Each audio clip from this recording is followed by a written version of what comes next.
ক্ষোধাতে বকবে কে আর শাসন করবে কে?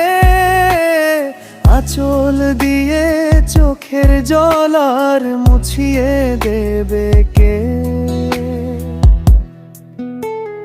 মাজার মাঝে ঘুমিয়ে আছ মাটির বিছানায়, সন্তানের এই আকুলতা পৌঁছায় কি তোমার গায়?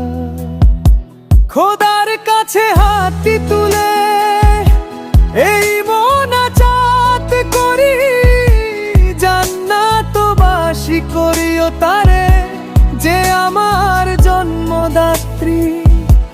মা গো মা,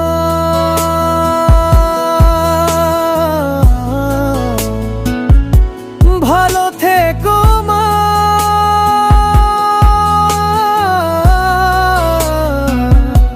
তোমার খোকা তোমায় ছাড়া ভালো থাকে না।